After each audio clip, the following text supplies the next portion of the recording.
PreCalc. This is the Friday evening or weekend edition. You'll be watching this after class on Friday sometime, like Friday, Saturday, or Sunday. And our topic for today is bearing. So the date will be after class on the 14th. Bearing is a topic that I ignored when we were doing our trig project. So I'm going to draw it back out, drag it back out, and show you that in some scenarios, especially in military scenarios and navigation of any kind, where you're air traffic control or you're on the ship on the sea or even just navigating through the wilderness or wherever, there are cases where we don't say, I was traveling at 45 degrees from the horizontal. We don't normally always use that kind of language. Like we have seen ones where I said, oh, there's a football up on a building and the angle of elevation, and I taught you the angle of elevation always starts with a horizontal and then goes up, while the angle of depression starts from a horizontal and goes down. So if we were doing the angle of elevation for the football, we would say the angle of elevation is 41 and we're 11 feet from the building. How high is the football, or how high is the building that the football is resting on? So, alright, so we would solve that by looking at adjacent and opposite. So that's tangent of 41 equals x over 11 feet, and tangent of 41 times 11 feet, whatever that is going to be the height of the building. So we did a whole project of those, and we're quite good at them. So now when we meet those kind of problems, I'm going to use bearing instead of angles of elevation and depression. So let me teach you how bearing works, and then we'll do one problem. So saving plenty for you later. Bearing is stated like this. The boat was sailing south 35 degrees east. It always tells you from the north-south pole. That's always first. So all these bearings start with either a north or a south. And so when it says south, we're going to go, this is north, south, east, and west, like on any map, and this is the way the orientation should be. So south, you're going to start, the direction here says south, you're going to go to the south pole, and from that you're going to move 35 degrees toward the east. So right here will be the 35 degrees.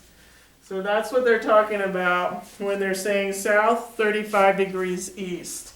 So the ship started at the origin and proceeded in this direction. So that's a sort of a different way of stating angles. So I would like to make sure my students know about that. So if you would then sketch this one before I do. So draw a coordinate planes N, C, E, and W, and find north 80 degrees west. What do you think that would be? Pause the video while you do that and then join me. So I'm going to start at the North Pole this time and go toward the west 80 degrees. So this is the direction that this object went in. So the 80 was measured from the North Pole. So that left a balance of 10 before we get to the due west section. Alright, and this one, try that one. Pause it after you write it, north 45 degrees east. So I go to the North Pole, and from it I'm going to swing 45 toward the east. So that's this direction. And this one, south 12 degrees west. I'm going to go south and bend 12, just a little bit of 12's not that far probably, not drawn to perspective, but 12 is 12 is swung from the South Pole toward the west this time. Remember, this is always west, and this is always east, north, and south. All right, have you heard of bearing before? It's the way to describe direction of motion. So I'm going to erase those and do one.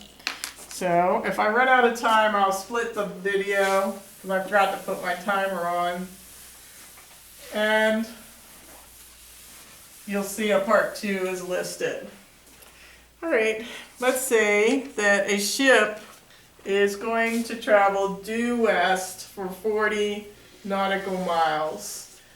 So here's the ship. It's starting at it wherever it starts, and it's going 40 due west. Nautical miles I'll just call 40.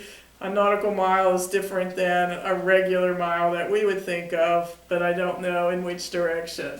So 40, we'll say nautical miles, and then at that point a ship will go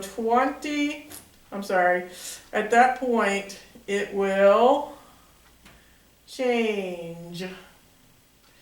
Okay. It will go north from that point. After going 40 miles due west, it will change and it will go north. I can't read my writing. 54 degrees. So it's going to go north. We'll make it 54 degrees west. All right. That timer's not for us. So it's going to go north at that point. It's going to go north 54 degrees west. So at that point, you have to construct your north, south, east, west grid. And so from that point, at the end of his 40 nautical mile trek, then it's going to change direction. It's no longer go straight in the westerly direction. It's going to go north 54 degrees west. So we always start at north and we go 54 degrees west, bending toward the west. So this is now its course. It's going now, instead of due west, it's going like this. And the question is, and it's going to do that for, let's see how far that one is, 20. Oh, no, I'm sorry, it is, yeah, we'll say 20. 20 more nautical miles. And so the question is, at the end of this, how far away was the ship from its base, where it started? So draw a line to represent, that's what we want to find. So we could call that C for A, B, and C. It'd be nice if this was a right triangle. We could do the Pythagorean theorem and be done. We would have 40 squared plus 20 squared equals C squared. But you can obviously see this triangle is not a right triangle. So we have to find a right triangle or two in the problem in order to complete it. So see if you can spy out a right triangle. I see one that would be very useful right here. This little one, because I know the hypotenuse of that right triangle, and I can easily get the angle, because this is 54, all the way to the westerly horizontal line would be 90 degrees, so what's the balance between 54 and 90 degrees? Is it not 36? All right, so that's the angle in the triangle, the right triangle, that's the one I need. So, if we need this value, why do I care about the parts of this little triangle? It's because if I know this part and this part, I can Pythag the whole thing and get C. So I'm going to take what I can get and use it. So let's set up a Pythag, and let's set up a trig function to get the parts. We'll call this part A, this little part, and this part B. All right, so to find A, to find A, I'll say cosine of 36 is adjacent over hypotenuse. So from 36, side adjacent over hypotenuse of 20. So let's get rid of the 54, it's sort of in the way. We know that the hypotenuse there, the ship went for 20 on that leg of its journey. So we have 20, we have A, unknown, over 20. So in your calculator, if you hit 20 times cosine of 36, you will see that A is going to be 11.8. Oops, no it's not. It's going to be 16. So 16 equals A. So 16 is this side right here. And now I get that side and I'm almost home free. This, to get the B, it's side opposite, so I'm going to use the sine function. Sine of 36 equals B over hypotenuse 20. So 20 sine 36 equals side B, and that is the one that came out to be 11.8. So 11.8 is there. Do I have enough now to find the side of interest, side C, the longer blue line, with the Pythagorean theorem? I do, because this part is 40, that part is 16, so altogether that side is 56.